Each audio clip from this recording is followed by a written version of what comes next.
What's up everyone, Alex here. In Neville Goddard's lecture, Thinking Fourth Dimensionally, he explores the idea that events in our three-dimensional world are predetermined by a plan existing in a higher, unseen, and invisible fourth dimension.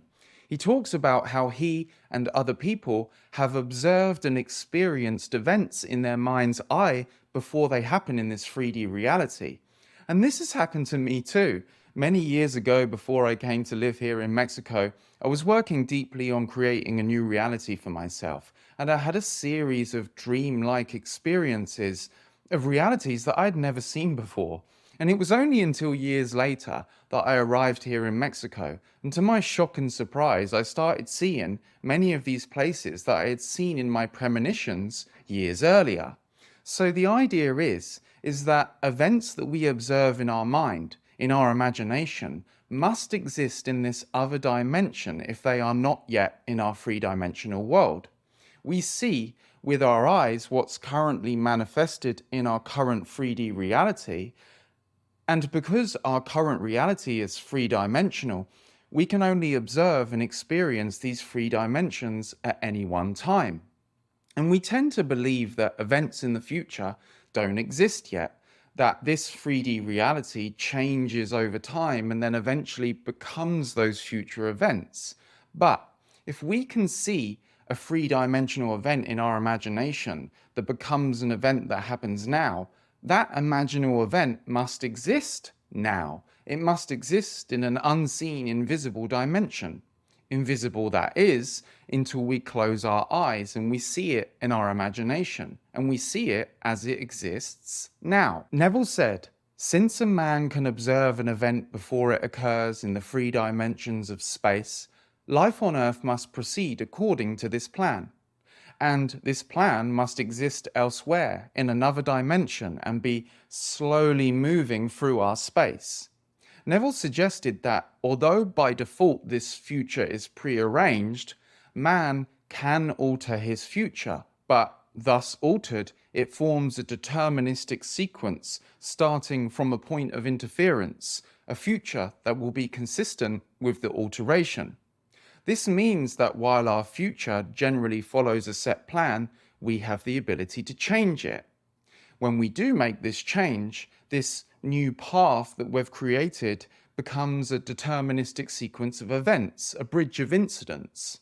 Essentially, any change that we make sets off a new chain of events that follows a fixed pattern consistent with the change we initiated.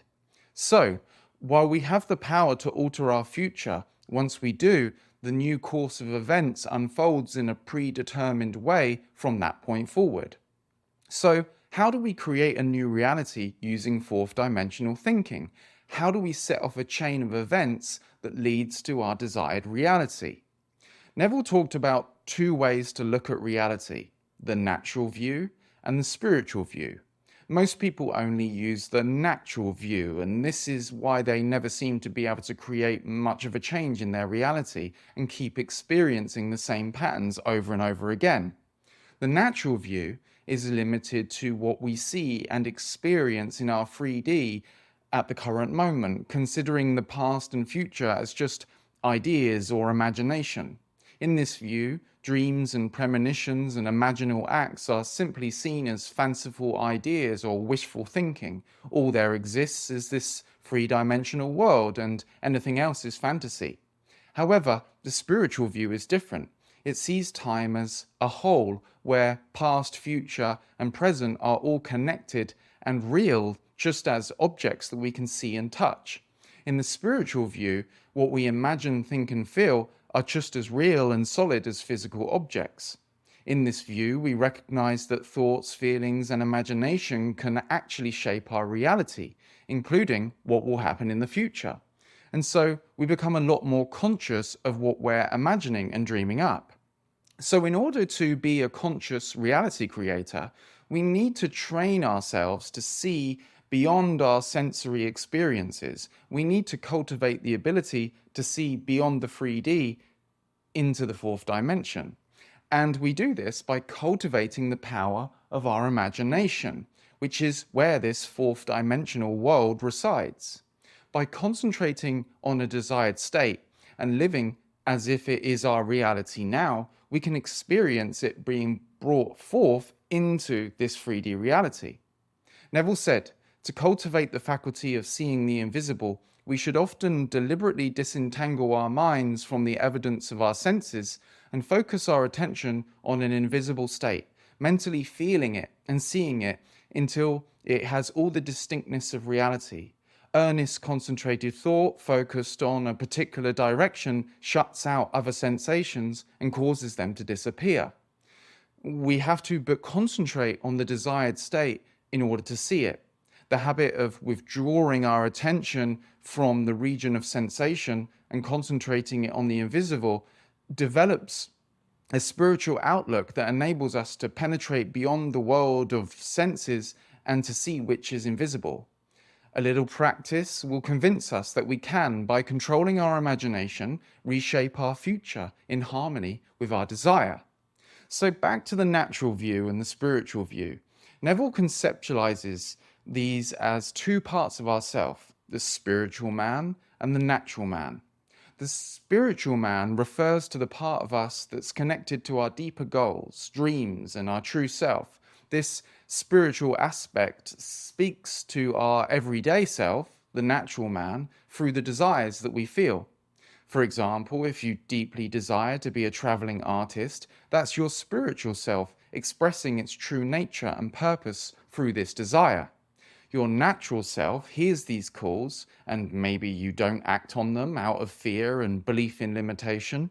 Or maybe you listen to your heart's desires and take action to express this deeper mission and manifest your dreams. When we feel a strong desire that comes from our heart, it's like a message from our spiritual self guiding us towards what we truly want in life. By immediately acting on our deeper desires, we assume what we wish for is already happening or is bound to happen, and this is a way of embracing our desires as realities waiting to unfold. For example, if you act as if you're already on the path to becoming a traveling artist, you start aligning your actions with that reality. Perhaps taking art classes, practicing your skills, and thinking of yourself as this person. And you embody it more and more until it becomes who you are and who you're being in your human experience.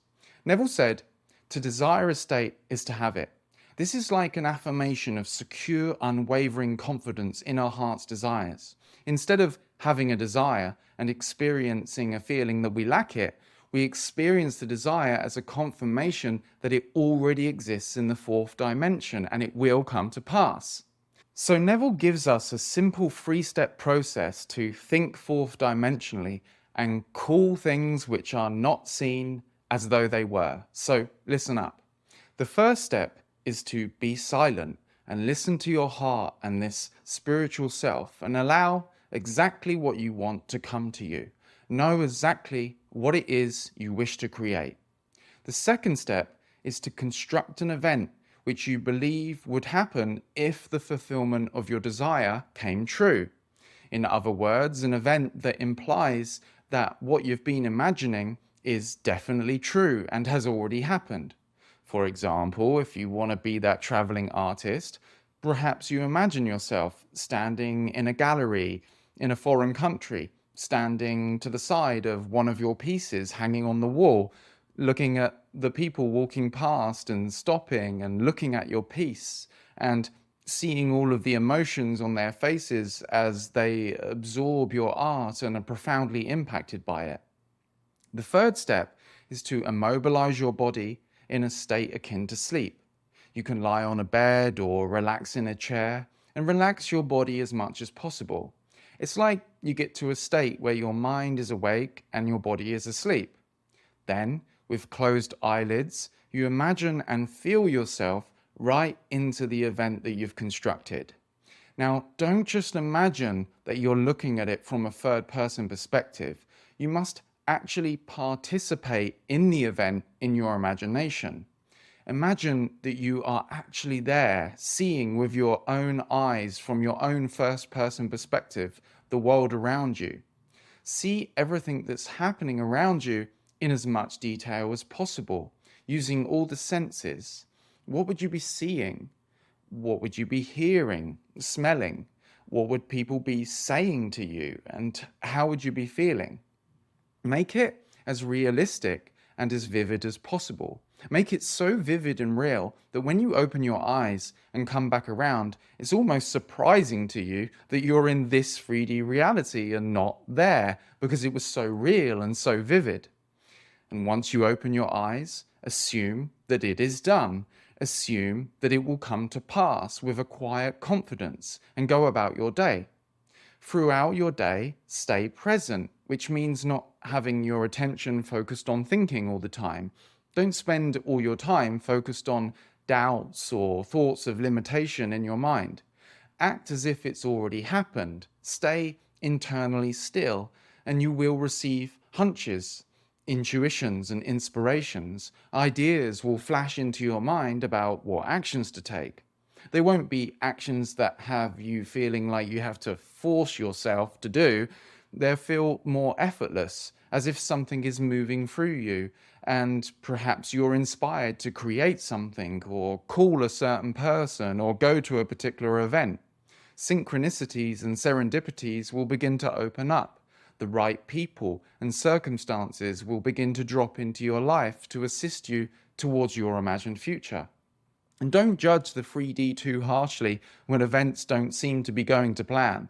Now that the future has been altered, a plan from your higher self has been put into action that your limited thinking mind cannot perceive or understand. It may unfold in a way that's completely unexpected. Events might happen that seem to be bad at first, or seem to be going in the complete opposite direction to what you've imagined. Perhaps a relationship or a friendship drops away, or at moments things might seem like they're falling apart, but often things have to fall apart to come back together in a way better than you ever could have imagined. So keep walking with faith and trust. Allow yourself to go through the process of emotional transformation and enjoy the ride. That's how you think fourth dimensionally. Peace.